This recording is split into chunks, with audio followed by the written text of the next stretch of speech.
Welcome to the Moving Company Owners Podcast, where we dive deep into the world of moving companies and the people who make them run. From industry leaders to successful moving company owners, we explore their stories, strategies, and insights to help you grow your business and take it to the next level. Whether you're just starting out or a seasoned veteran, this is the podcast for you. So sit back, relax, and get ready to move your business forward with your host, Jason Bergenske.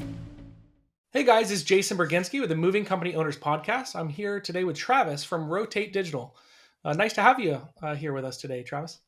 Yeah, thank you, Jason. I'm excited to be here. I'm excited to give knowledge, share, have fun, and make this a great listening experience. Awesome. Well, sweet, man. Well, typically what we do is we kind of start with this and just kind of find out a little bit about yourself and what got you into the moving industry. Obviously, you're essentially a marketing or digital agency for moving companies that you specialize in, and what kind of got you into that as far as wanting to only specialize mainly in moving companies, and what kind of got you into our industry, I guess. Yeah, no, great. So a little bit about me. Married to a wonderful wife. I've got 3 kids, and and I'm a flight instructor. I'm a commercial pilot, so I love flying. So if anybody ever wants to talk about flying, hit me up and let's talk all day long about flying. But I started this business and got into the moving industry because I had a buddy of mine who had a moving company and was kind of like on the last leg of the business. Like they just felt like, hey, like, dude, things don't change. I'm closing doors in 6 months. And, I had been dabbling in marketing. I was like, well, if you let me, give me a shot and let me try to do it. And over the next 6 months, we helped kind of turn around that company, and he's in business today. And so I wanted to continue doing that and diving into helping more and more business owners with marketing, because it can be so confusing and so exhausting. And so I had learned and been taught you've got to really focus to win in business. And so one of the ways I focus to win in business is by choosing a niche. And so I knew that with a testimonial by this guy, and I knew with some great results, I could sell into the niche. And so it's not a sexy story, but it brought me into the moving industry. And I am so grateful that happened, because the moving industry is fun. It's probably, if you're listening now, you're like, well, it's not so fun right now, but it's great people, hard workers. Like, I just love everybody I get to talk to, and I love the realness of the moving company owners, like movers and the realness. Like, I'm not, sitting here on a tie trying to, look like a lawyer. Like, I get to come on calls and help people, and I wear my backwards hat. So that got me into the moving industry, and I've loved it. We work with over 150 moving companies right now all across the United States, Canada, and Australia. And we are helping them grow their business and get more leads and sales through getting them visible on some of the top places on the Google real estate. That's awesome. And so tell me, how long ago was that you helped one of your friends out, and what started Rotate Digital, I guess, at the time? Yeah, so that was in 2018, I believe. Okay. You might have to fact check me on that. No problem. And it was 2019 or the end of 2018 that I sold my first SEO client in the moving industry. And so obviously that was a great time to get into the moving industry, and Sure. it continued to grow. And so as a business, we focus on getting real results, and we focus on value to our customers. And so we've doubled over the last few years, and that's really kind of the timeline. So we've been in the industry for about 5 years, and I love it. We got the Virtual Movers Conference that we started, and that's a great event. And it's the people are awesome. And so, but that's about how long we've been in the moving industry Sure. for. So it hasn't been more than 5 years. Yep. And then do you guys do pay-per-click type campaigns and stuff like that too, or you specialize only in SEO? Good question. We want to eventually offer pay-per-click and Google Ads and PPC. The thing about SEO is it is so freaking hard. It's so complicated. It's always changing. And one of the core things that we believe in as a company that I want is that when we do something, we have a really good success rate of winning for our customers and winning for our clients. And so we chose not to go into anything else other than building websites and doing SEO. And we figured, man, if we get really good at doing SEO, we can always add on other Sure. services, because SEO is probably the hardest thing to replicate. I would say Google Ads is a little easier to go find good companies with Google Ads. It's harder to find a good SEO company. So we doubled down on that, and it's really helpful because then you get to talk to moving company owners who are like, hey, I didn't have a good experience. It's like, well, this company offers 17 different services. Like, it is so hard to do SEO alone. So it's like, do they even have the resources, Yeah. knowledge, and ability to execute all those really, really well? And so it allows us to really dive into SEO and get as best results as possible. Yeah. And that's a big thing. I know when we owned, so my grandparents had a moving company back in the 60s. My father took it over in the 80s. And then I took it over in 2010, 12 range. And one of the hardest things for us was SEO companies, man. It's crazy. Like pay per click, you get instant gratification, right? You, Oh, you yeah. spend the money, even though it's stupid money. I don't even know what it's up to in our area now, but it had gotten up to, it's when it first started, it was like $4 a click, and we used to bitch about it. Yeah. Then it Oh, got up to yeah. like Yeah. $40 a click, and we're like, no, we're like, this is crazy. But you got instant gratification, so you knew the company was doing what they're supposed to be doing, right? You hired a company to do PPC. They told you you're live, and you could Google yourself, right, and you come up first. Mhm. Yeah. With SEO, it was so much harder because we would hire companies, and yes, we would see they would do blog posts or they do certain things, but we Mhm. didn't move up on the page, right? Because it's a time thing too. It's not just an instant gratification. So as you guys, it's an interesting thing you said. Having companies come to you and saying they had a bad experience with other SEO companies. What's kind of the difference? Obviously, you guys specialize only in SEO, but what's kind of you think the differences that you guys are doing, or that someone could take out as a nugget, whether they were to hire your firm or not, that would really make sense for them in doing SEO? Oh, so there's There's a a lot lot there. packed in Like, there. yeah, a lot packed into one thing. Let's start at the beginning. You talked about how much things have changed, and it's so true because, like, 5 years ago, it was like, get number one on Google. Well, Google's become so sophisticated now, where it's like there's so many areas and changes, and now it's like not, number one. When you Google at my home and then you drive 3 miles down the road, number one changes. Like, it's hard to, and so there's been so many changes in that, and so that is probably one of the hardest things because it's not instant gratification with SEO. And Sure. you can be sold the dream of that, and I will argue 9 times out of 10 that it is a dream, and it is a sales pitch. And so the the hard part is for a business owner looking at it. You go, hey, I've had bad experiences. Is there's a few things. Number one is you have to make sure you align with the SEO company, right? No matter whether they're good or bad, we can kind of put that aside. Is exactly what you said. There's always stuff to do in SEO. There's 1,000 things you can do in SEO, and from YouTube to blogging to reviews to every little thing.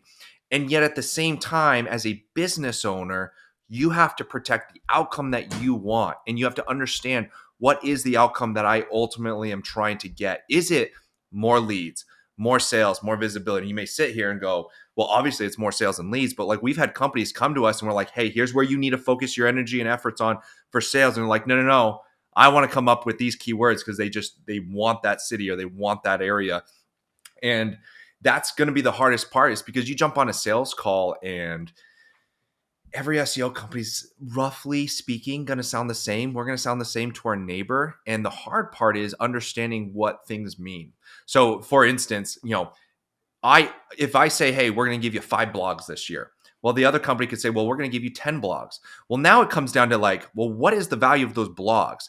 And that's where I always tell people, you've got to figure out, what are you looking for and what is the alignment? Because if I came into a moving company and I said, hey, we're going to get you ranked for these 3 things and these should move the needle, and these 3 keywords get ranked for, and you move the needle and win in sales, but another company's telling you they're going to go after 200 keywords and increase those keywords. Well, 200 keywords sounds really nice, but those 200 keywords may not move the needle, and these 3 keywords can be game changer for your business. And that's what we've really focused on, is what is the outcome? What are the money keywords? What are the keywords that we can sniper focus in on and go, we know that when this happens, 9 times out of 10, you're going to get more sales, get more leads, and win. And then from there, now you've got to figure out, what that value is to you. Sure. That was a lot. Yeah, no, you're good. And so what are some of the different tactics you guys are using? So if I was a moving company and I come to you and I said, look, I'm wanting to rank better. We're not doing pay-per-click yet. And everyone keeps saying we need to do SEO. What does that process look like, as far as, you're going to analyze their website, I guess, because you guys also do websites. You're going to go through a lot of things. Yeah. So yeah. So let me start on maybe a general level. I would argue, and I know this, we are very different internally, but I would argue to the surface level, we probably are going to do roughly the same things a lot of other SEO companies are going to do on a surface level. And you may sit there and be like, well, then what makes you so special? Well, we're going to do blogs. We're going to do guest posts or niche edits or backlinks. The key difference, and this is where it's like, I give lists to people of things to ask. The key difference is, okay, I may tell you some amount of backlinks. The other company may tell you some amount of backlinks. Well, then the question is, what is the quality of them? And how are you going to deal with what the quality is? And so, for instance, there's a thing called guest posts, and that's a valuable needle moving activity. And notice how I say needle moving activity, because I could do YouTube optimization. That's technically SEO. I could get your page to pull up faster and be faster on Google. Technically, that's SEO. Like, there's so many things to do with SEO. And so I always end up coming down to, like, what is the needle moving activity? The big things, like what needs to be focused on this year versus what needs to be focused on in 3 years from now. And so the needle moving activities, one of them we believe, and I would say most SEO companies do, is guest posts, which is where you go out to other sites. And imagine me going out to your website and going, hey, we want to write an article for you. We want to make it really good. And we want to pay you for it. But we want to link back to one of our clients. That's called guest posts, right? Well, I can go get a guest post on a really crappy website, and it's still called a guest post. And when you're on a sales call, it's the same thing. It's a guest post. But what if the traffic's all from India? What if the traffic is all from 3 years ago and now there's no traffic? What is that quality of that now guest post value? So on a service level, they're both guest posts, but there's no quality. Now imagine you're a moving company owner and you're sitting in Washington, D.C., and I say, hey, I'm going to get you a guest post on whitehouse.gov. Do you think that's going to move the needle and make your company more valuable in the eyes of Google? Absolutely. But if I go get some crappy blog site and it means nothing, but I get a guest post, those are two guest posts, the same exact thing. One's going to move the needle extremely well, and one's not going to move the needle well. So I'd say the thing that separates us is we are internally so focused on the best of the best of the best, and we fight for that. We fight for if we're going to get a backlink, they're going to be on websites that have US traffic, that are recent, that have a volume. And so that's where it's going to set us apart. But we, on a high level, we're going to optimize the website, build the website, get Google to value it. We're going to do backlinks. We're going to get local directories. On a high level, that's what we're going to do throughout. Sure. And so obviously, so backlinks, if you want to explain a little bit what that is, because some people may not know what that is if they're already doing SEO. Yeah. And I'm so sorry. I should have explained No, that. you're good, man. I like to explain, on a simple terms, if you say what is SEO? SEO is getting Google to value your business online. I think that's the best way to explain what SEO is the game is getting Google to value your business. You already know you're a valuable business offline. You've got raving customers, raving reviews. How do we get Google to see that and go, I should be shown at the top because I'm going to give Google the best customer experience for their customers? That's us, the Googlers. And so that's our goal. So when we talk about backlinks, one great way to talk about it is like friendships. Like if you're vouching for me or I'm vouching for you to somebody, that's ultimately what a backlink is you're going to Google and going, hey, I'm vouching for this company, right? And so a backlink is sharing a link back to your domain and your website on another platform. And that's where you get into quality. If I go and buy a domain today that says, mybeliefs.com, and I put your website I backlink to your website, that is a backlink for you. Now, the quality is not that good, but to Google, they're seeing that backlink happen. And so a backlink is ultimately just a link somewhere else on the World Wide Web that comes back to your website. That's pointing back to your site. Correct. That's pointing back to your site or whatever your asset is. Yep. Attention, moving company owners. Are you tired of managing your business with spreadsheets and pen and paper methods? Do you want to streamline your operations, increase your bookings, and look more professional to your customers? Then it's time to switch to Move It Pro software. Our cloud-based platform provides everything you need to manage your moving company in one place, from booking and dispatching to payment processing and customer communication. Plus, with features like GPS tracking, real-time notifications, and detailed reporting, you'll be able to optimize your operations and take your business to the next level. So what are you waiting for? Visit www.moveitpro.com to schedule a free demo today and see how we can help you move your business forward. And then, so what has kind of been some of the key changes you've seen? Because obviously you guys are able to track some of this stuff. So you're able to see when people start going up in their keyword rank, right? What is Mhm. some of the success that you've seen from companies that have signed up with you guys, and then all of a sudden, they went from 23rd on Google search, and now they're where? 1, 2, yeah. Yeah, So I would say the success becomes the outcome, and most of the time, the outcome is more sales through the Google channel. And so I got it. say that is go. Let's define what success looks like. Most of our customers' success is I sign up with you and I pay money to rotate digital for SEO services. I want to see an increase over time of the amount of leads coming through the channel of people that say, "Hey, I found you online," or "I found you on Google." That is Yep. normally the best way to drive what success looks like. And so, if that is what success looks like, and those are what companies look like, then if you go backwards, what we have seen, the thing that moves that needle the most and the fastest is going to be ranking on the Google Maps. And that is becoming harder to be on. And it's also becoming such a place that, I would argue that you and I go to Google and we go find a restaurant, look for a plumber, look for a moving company, and we're going to look at the reviews that they have on that Google Mhm. business profile on that map side of things.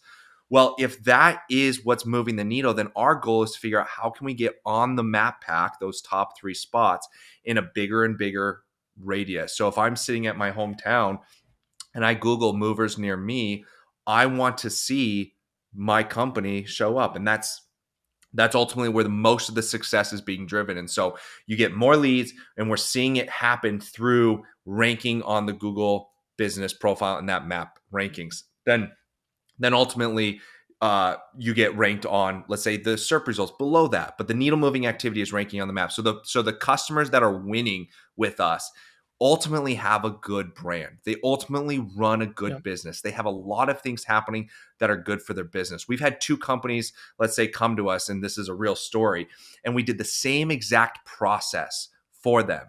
And in fact, we ranked them in the same exact spots. And yet one company tripled their revenue, and one company called me and said they're not getting any results.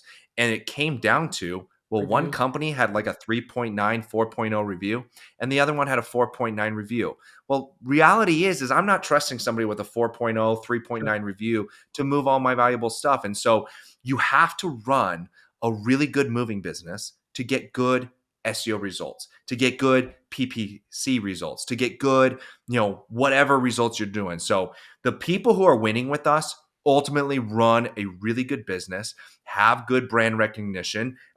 They have good customers. They have repeat customers. They're getting great reviews online. They're running a successful business. And all we're doing is adding fuel to the fire and showing Google, look, value this company online.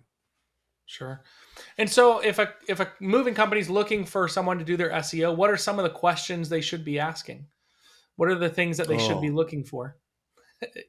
yeah, one of the things on outside, let's because we kind of already talked about outcome. Outside of like Yep. aligning on what outcome looks like, making sure that the company knows and you know exactly what you're looking for in 3, 6, 9, 12, 18 months from now. Align on that. You make sure you align on that because it'll fix the whole problem 6 months into it. Where it's like, look at all the stuff we did as an SEO company. Look, you got a blog here. We did this here, and you're like, yeah, but I didn't get what I needed. So if you take that away, the other thing you need to ask is like, how reputable are they, and how much do I trust the brand or the character of the brand? Because with SEO, there's a reality. We have the ability to take businesses. When a client leaves us, or any of our clients at any point of time, we can go and pull all the work that we did that the moving company owners paid for. We can go pull that all offline. It's the reality of the game. And so we have seen clients that come to us and they leave another company, and then immediately their website tanks in rankings because the other company pulled all the assets Backlinks and that everything. Yep. they built. And I don't find that ethical. And so you have to understand, like, can I trust the brand? What do other people say about the brand? What happens if this doesn't end well? Do I trust that this company won't screw me over? And you got to ask that. The other question to be asking is then coming down to deliverables. Make sure you get down to deliverables. What exactly am I getting?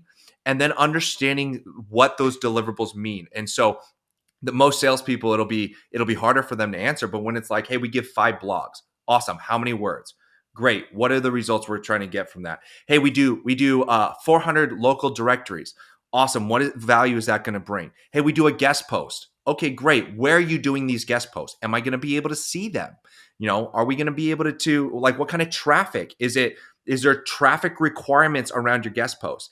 If they can't answer that, and if they're not willing to go and find the answer for you and bring it to them, I would be very nervous, because we will give that to any client. Now, our sales guys may not know all the details, but they're going to go and get those details, so our clients know exactly what they're getting for when they sign up. So asking the specifics of, okay, everyone's going to sound the same, get to the details. So a lot of times it's, what is the quality? How do you judge quality? Just let them answer that question. How do you judge quality of a backlink, of a guest post, of a niche edit? What happens if this goes wrong? What are you going to pull my stuff? Do I own my website? That's another problem people have, is they lose their websites because, SEO companies like to hold that. And I understand if it's like a payment plan and you just didn't pay, then I understand why that would happen. But am I going to lose my website? Do I own my website? What kind of quality of backlinks? What are you going to do when we leave? Like, is there anything I can do to see the things that you've built for me, and then be able to check those 6 months, 1 month, 10 months after I've left you? Those are some of the best questions you can ask, and then aligning on those outcomes. Sure. It's a lot. And so what, as a moving company, no, you're good, man. So as a moving company, if they're coming to you, I mean, how does the budget look like for someone doing SEO? Obviously, I know that can be a small number, it can be a huge number, right? Depending on what they do. But like, what is, if you're a moving company that's doing $500,000 a year, not ranking great, have a decent website, so don't need you to do a website. What should they expect to spend to be able to get results that are going to make sense and move the needle, right, for their business, without killing themselves at the same time, right? Such a good question. You first have to, like, if I'm sitting in a listener's shoes here and I'm going, okay, I'm a moving business owner and I want to spend money on SEO. The first thing I would be telling them, like if I was sitting down with coffee trying to help them make these decisions, let's forget like the quality of the SEO company. It's just like, should I do this? Is number one, can your business afford the risk to do it? There is great reward in doing SEO, but there is also a risk in not having it go well. And that is none of us got into business because there's no risk. Let's be honest. Sure. We all know there's a risk. We wanted to take the risk because the reward is there's so much opportunity in the reward. Yep. And so the first thing I would ask them is, you're a business owner, whether you're doing 500 or 1 million or 5 million or 20 million, is the risk of the cost of the service, whether it's $1,000, $2,500, $4,000 a month, whatever it is the risk of the cost of the service going to screw your company over if it doesn't go well? And that right there is a great question to ask. If no matter how much they spend, because if you go into it and 6 months later it's a disaster and you're not getting what you want, is it going to tank your business? And so we really, really focus on that on a sales call with our clients to go, maybe this isn't the right time. Maybe it actually feels like you're drowning and it feels like you need leads fast. Get leads fast. Use Google ads, Facebook ads. Like, go find a good company. We can refer you to companies, because you need to protect your business. You need to protect yourself. When you're in a place then to be able to afford a little bit more of that longer term risk, well, now you can get into, hey, well, okay, so if you spend $2,000 on SEO, this is the type of returns. And are you okay with a 2 times return at the end of 12 months? What about a 1 time? What about a 5 times return? Where are you going to play that risk? One thing I do warn people is, a lot of the time, it's one of those weird like sayings, like a lot of the times, the more money you spend, the more opportunity to win in SEO, but it's not ubiquitous across all country or all companies. I know SEO companies who charge triple what we charge and do exactly the same thing, if not less quality than what we do. And so just because you pay more doesn't mean you'll get more. But a lot of the times, because there's 1,000 things to do, can because there's 1,000 things to do, it's like, what can we do with the best bang for the buck of the money you're spending? And that's why I like telling people we're in the moving industry. What are your past results that this company has? Who can you refer us to? Another great question is, how many of your clients are winning and doing well in SEO? If you ask our team that, they will tell you it's about 83% right now. Most companies will either say, oh, all of them, right? Or they're going to go, well, it's like, do they even track what winning looks like for their clients? So you really got to know that the more you spend, the more opportunity there is. So then what's the track record? What can your risk be? And what is the reward you're looking for? It's probably not the answer you're looking for, but I think it's a more holistic answer. Yeah, sure. And so, starting out, $1,000 a month, you think, a company? Yeah, I mean, More than again, that? we can do some pretty good damage with $500 a month. Now, we Yeah, won't actually offer that because it doesn't align with our business model. sure. But there are so many things that can be done for a certain amount of price. And so, again, if you're, I would say, if I'm going to throw rough numbers, you're going to put a gun in my head and make me say rough numbers. If you're doing I don't, less than no. If real you're going rough. to do real rough, if you're doing less than $300,000 a year and you're like, I want to invest in SEO, I know the Yep, value, I'm willing to take that risk, I'd say $1,000 is a really good place to start. From like $300,000 a year in annual revenue to maybe $700,000 a year in revenue, I would say that's when it's like, well, you've got a real big opportunity. You've already grown a business. You've proven that your business model works. Let's start spending close to the $2,500, assuming it's not just a yeah, of price increase. And the price increase also comes with value and course. benefit increase as well. And then as you get bigger and bigger, you can spend more and be more dynamic into getting into the $4,000 a month as you're $1 million, $2 million plus. We've got a company that I think they do $15-20 million a year, and they're spending a big chunk of change with us. Yep, And it's not big in their mind; it's big in our mind. But also, they're going to get so much value yep, out of that spend. And so as you get bigger, as you've shown that your business model is valuable, you're able to risk more for a bigger reward. And so sure. if you're not willing to spend $1,000 a month and you're at the beginning stages, there's plenty of things you can do on your own, one-off, like purchasing backlinks, getting some local directories, getting more reviews. That is technically SEO. And instead of paying someone like us to tell you, go get more reviews, you could just go get more reviews, and that'll Yep, save you a lot of money. Or come into yep, companies like us and be like, hey, I don't have any money, but like, how can I get a good local directory backlink? Great. We have got 3 places we could send you to right now, that I'm sure is in our list, that we go, this is a really good place to start, because we believe that you can do a lot on your own. We also believe it's super complicated. That's why we have experts on our team to sure. do this. It gets complicated, but the beginning stages, you got to lay a foundation, and a lot of that can be done on your own. No, and that's great. And that's, any company that's out there, the big thing is realizing how important SEO is, because with pay per click, everyone knows what that is. And yes, pay per click is going to give you instant results, but at what cost? And pay per click Mhm. is very expensive. When you're talking, Yeah. I don't know what our area is now. I bet you it's somewhere upwards of $50 a click, and that's not a conversion; that's a click. Yeah. And if you got 2 or 3 clicks before you get someone to request an estimate, you've spent $150 for that one. And say you book a 70% ratio, which is probably high, depending on where you're at, right? Anyways, the, Mhm. the point being, you could spend $250 per uh, book job if you're doing pay per click. It gives you Oh yeah. instant results, but the key being is, with SEO, you're normally not going to see instant results, but you're going to see results within, what would you say, Travis, within a couple months, what's probably the Yeah. quickest you've seen of things go, oh my gosh, like they're already ranking way higher.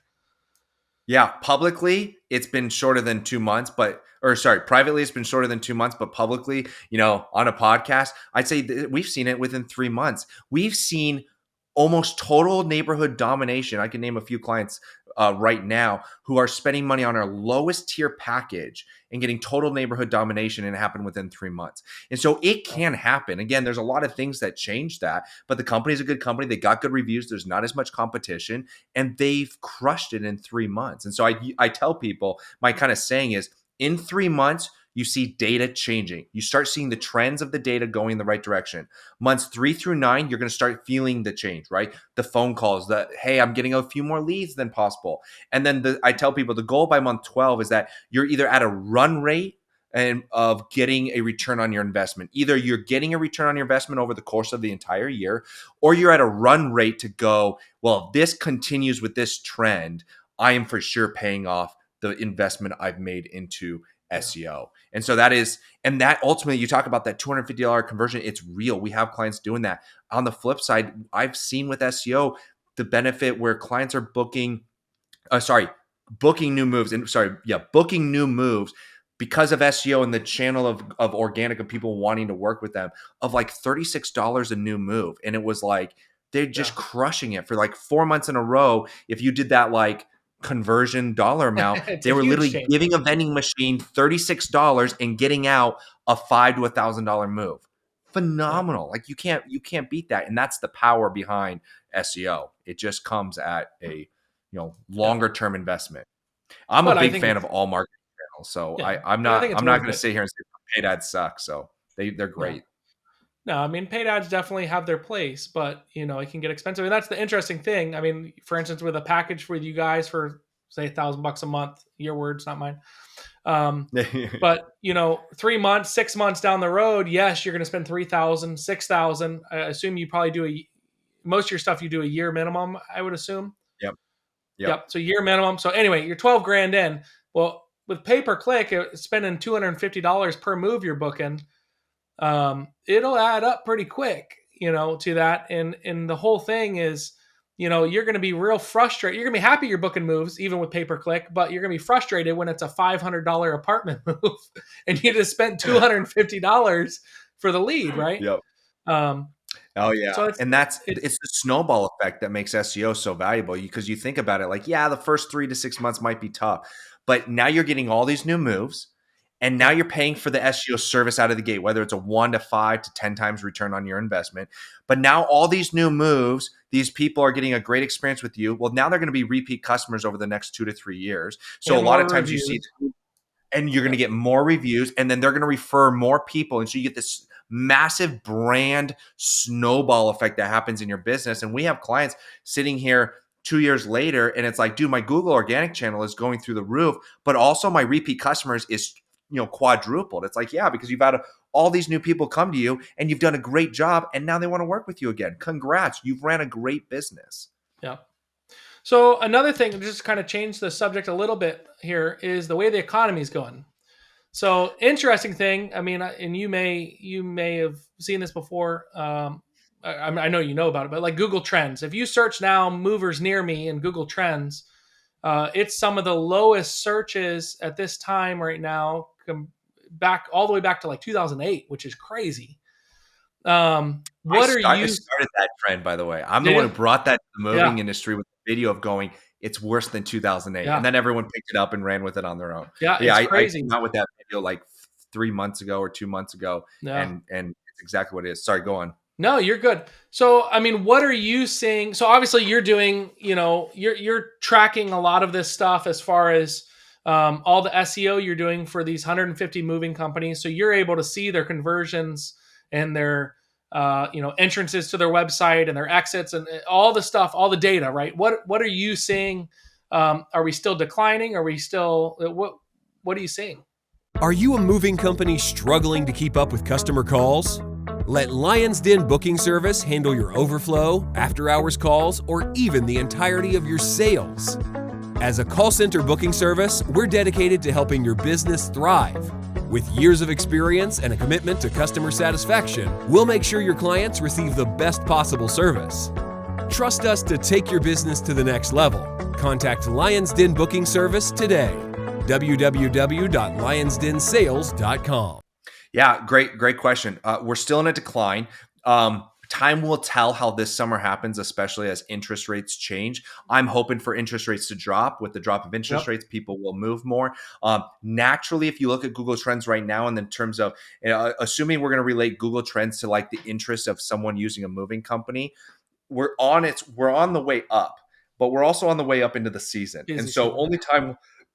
only time will tell how far up we go compared to the last few years. Yeah. I expect it to be half. And so you talk about the economy. This is we just internally, and we're a fragment of the moving industry. We've had 8 clients leave us because they've sold their business or they've gone Got out of bankrupt and they're business. done. Yep. And that right there shows me, number one, how hard the economy is, how easy, roughly speaking, it was to start a moving industry. But now rubber's meeting the road. And so I'm telling clients, as many moving companies as possible, there is market share available. Like, I know companies where they were like the only good one in the industry and they've gone out of business. Like, there are cities, there are places to capture new visibility and new revenue and new customers. And so the economy in terms of the moving industry, it is worse than 2008. I brought that up. I was like, here's where we are here. Look at 2008. It was better in 2008. Yep. Like, we're worse than that. And We're there's on our more way up. people in the world now.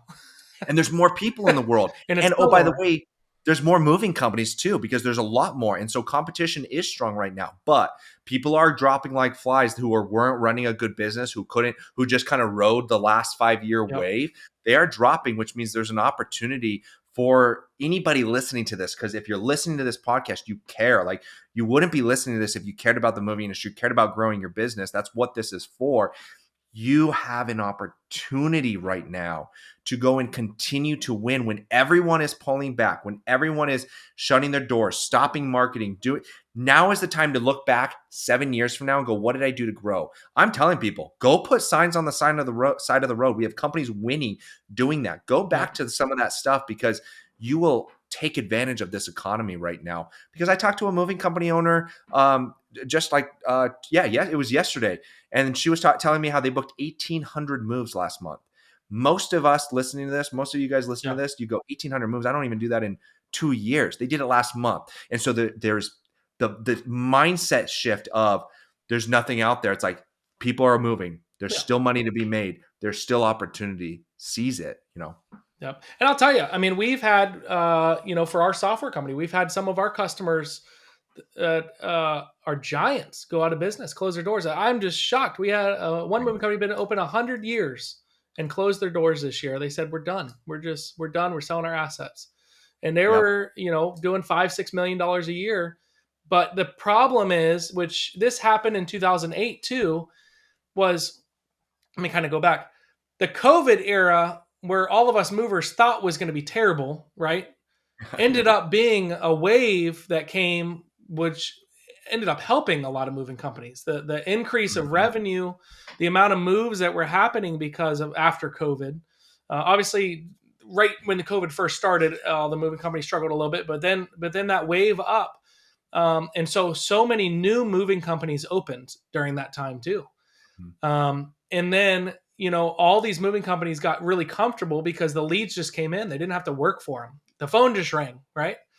And it's really similar to what happened in 2008. My family owned a moving company back then. And, I remember, one of the biggest things my dad did is he didn't go into significant debt. When he originally built the warehouse and offices, he went in debt, but then paid it off and didn't take out again. We didn't always have the newest and best trucks. I don't know, we had 35 trucks, something like that, but we didn't always have the brand newest ones. Yep. His goal was keeping our expenses low in case something ever happened. And, Smart. when 2008 happened, we literally watched half of our competitors overnight go out of business within a couple month period. Yep. And so many of those was because the money was so much, 2005, 2006, moving companies were making so much money, they didn't know what to do with it because all these homes were selling for more than they were worth. And so everyone that was selling a home had more money than really they not deserved, but more money than they thought they would have had based on what the house was worth.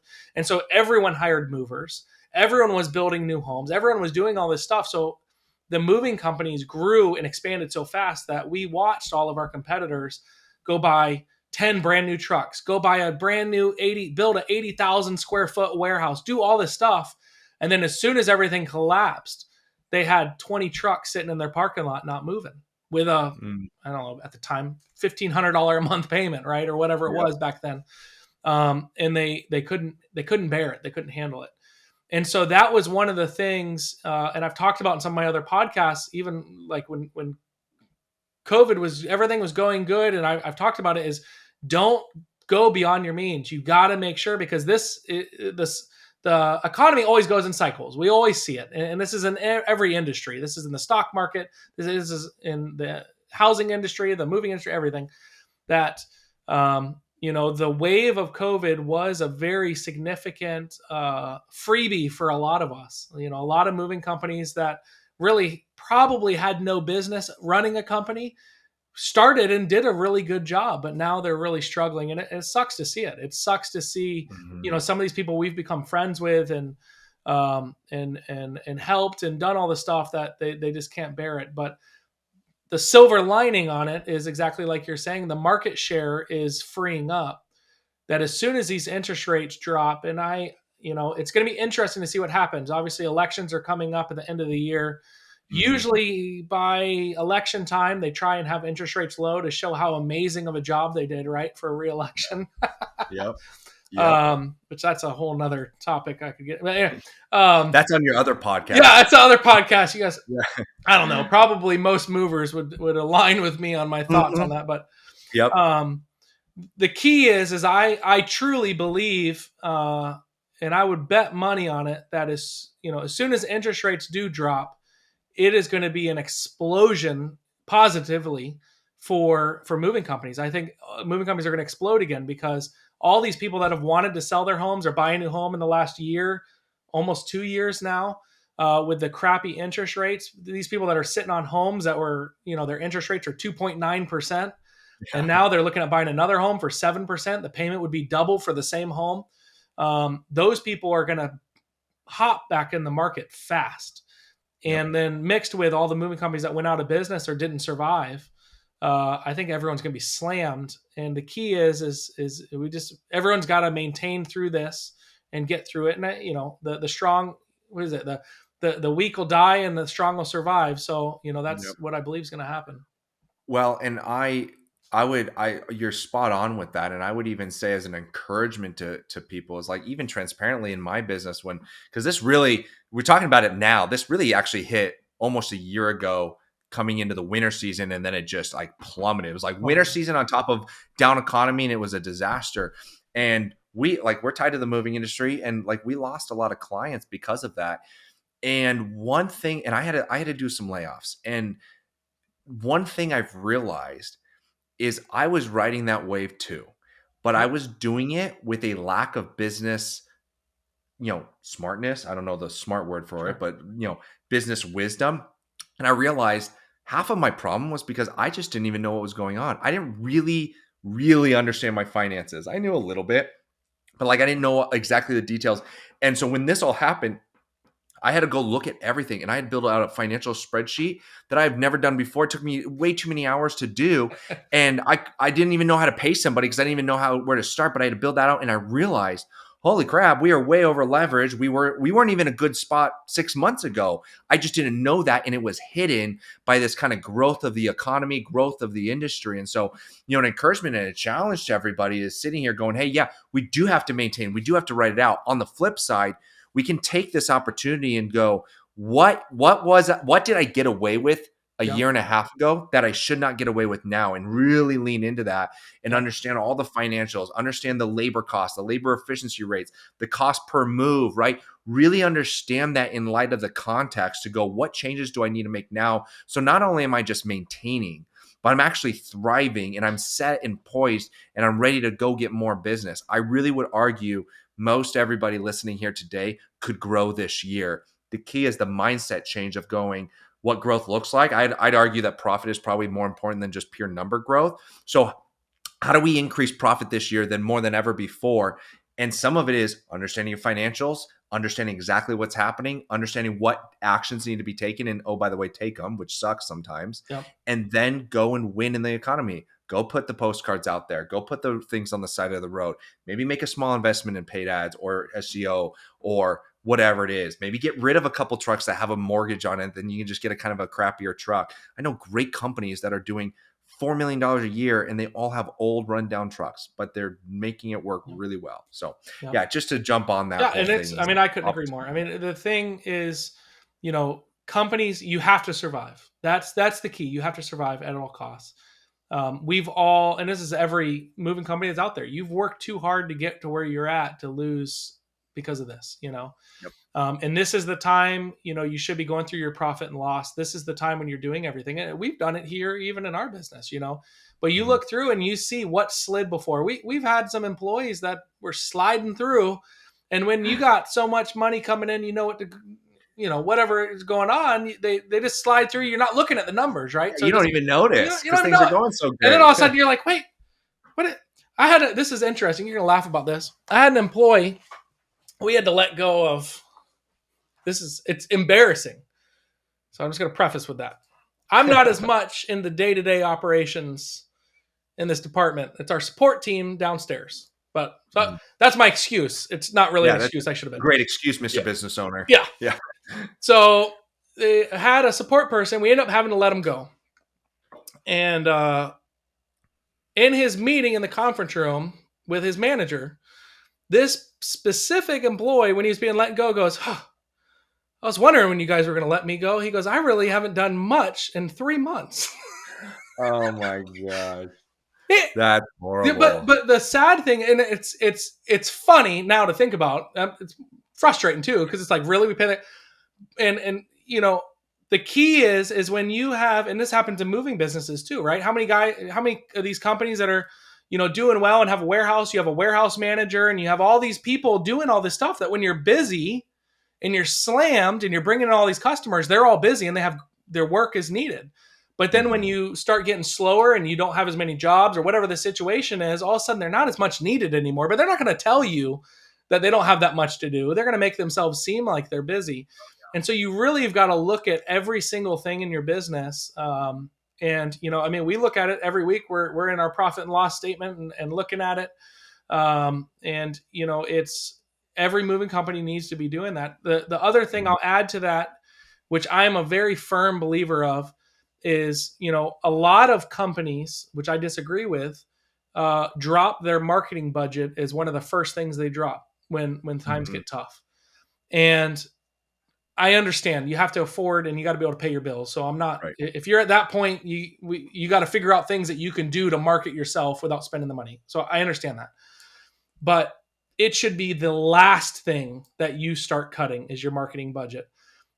Because it's like shooting yourself in the foot. And, you're just hurting yourself because, if you're starving because you don't have enough business coming in, as soon as you cut that marketing budget, well, do you think that's going to bring you more business or less business? Like what's going to happen? And that all being mixed with, you've got to have amazing tracking on everything. So, obviously don't get me wrong. There's been advertising things we've cut, not because we were in a bad shape, but because they didn't perform. But You've got to have things on that. Pay-per-click is super easy to track.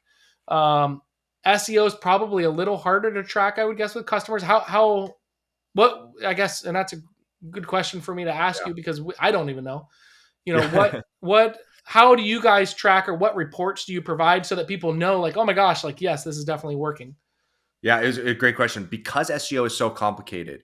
Because I've seen it where we've ranked well on Bing. It just happens to happen. We focus on Google, but we ranked well on Bing. Bing used to use Yelp as their map provider. And someone would be like, I haven't really seen SEO results, but man, I'm getting a lot of Yelp calls saying they found me on Yelp. It's like, no, they found you on here. They clicked on here. And so it's really hard to track. And so I tell people, so the way we give reports is we give data, and we tell people the data is to point and to create a story. Sure. The data is not for us to sit on and be like, we've done a good job.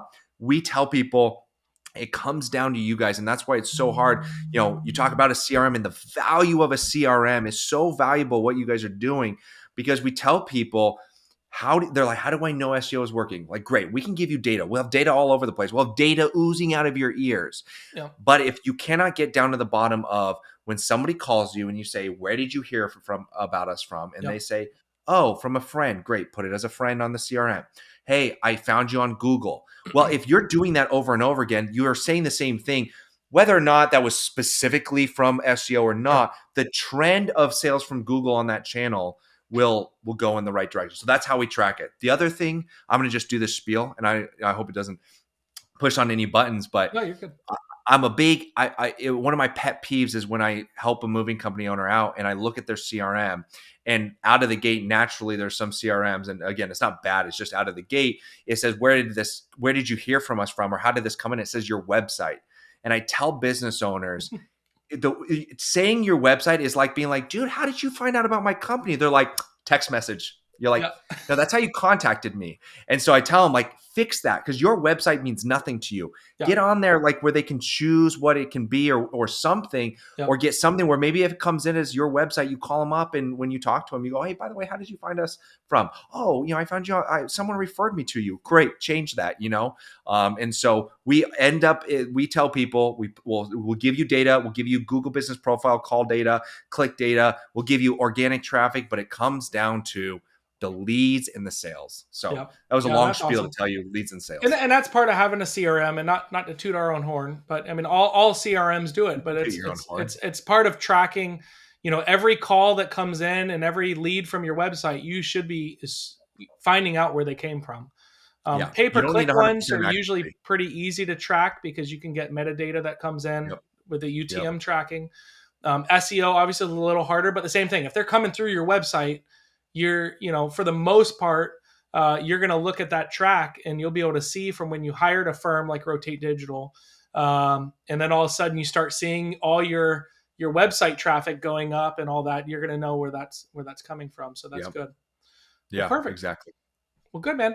All right. I'm going to ask you a few questions. They're more personal, not as much related to business, but just more about you. And call it the quick fire round. You ready? Oh, I'm ready. I'm nervous. All right. First one is, what's the best piece of business advice you've ever received? Ooh. Outcomes. Focus on outcomes, not the task of doing it. Everyone's going to tell you how hard they worked. You're going to say to yourself how hard you work, what are the outcomes you're trying to produce, and align all activity to the outcome, to the most important number, to the outcome that you want. That would probably be the best advice for me. Yeah, that's good. What's one attribute or characteristic of a successful founder or business owner? Probably grit. I'd probably say grit and curiosity. They're going to be curious. They're going to want to know why on everything, and they're going to have grit because it sucks. I'm in a tough time right now for my business. You got to have grit, and so I think that is one good characteristic. That's good. What's your favorite personal productivity tool or habit? That changes. But recently, I have a journal on my notes or my Notion, and I put on one thing. I journal all my emotions out on there because I'm an emotional person. But then I put one thing in terms of productivity. If I were to end the day, what needed to get done for me to go, dude, the needle moving activity got done. And it doesn't need to be big. It just needs to know that is moving in the right direction. And I can end my day pretty well on that. So that way I'd say is probably the best productivity for me is what one thing am I getting done today that is moving that needle forward. Awesome. And what's a new crazy business idea you'd love to pursue if you had the time?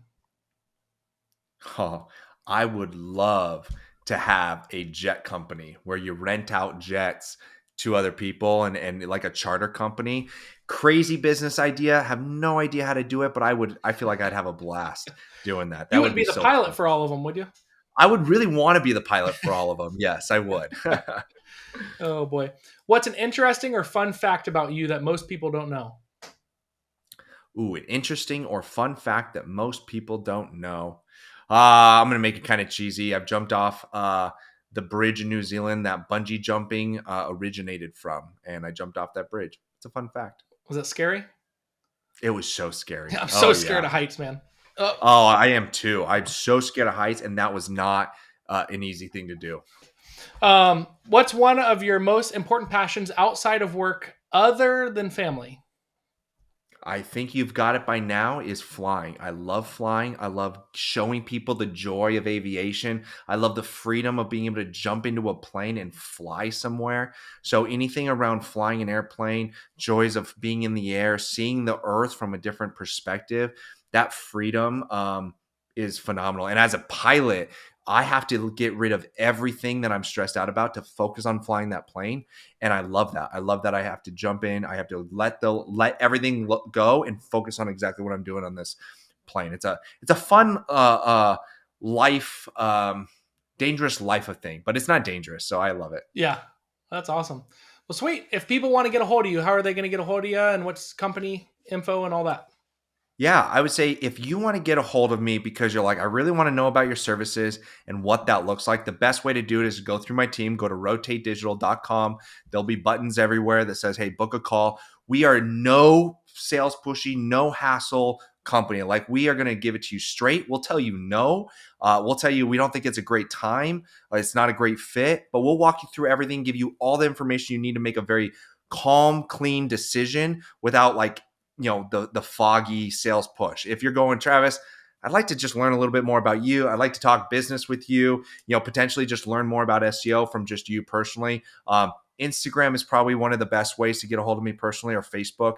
My Instagram is just my handle is at Travis Weathers. And that's a great way to get a hold of me, or on my Facebook profile. And I love talking to people. So awesome. Well, thank you, buddy. I really appreciate you being on the podcast, and we'll catch you next time. thank you, man. Thanks for having me. I'm so grateful you had me on here, and hope to do this again here soon. Thanks, buddy. Appreciate it. We'll see ya. Bye.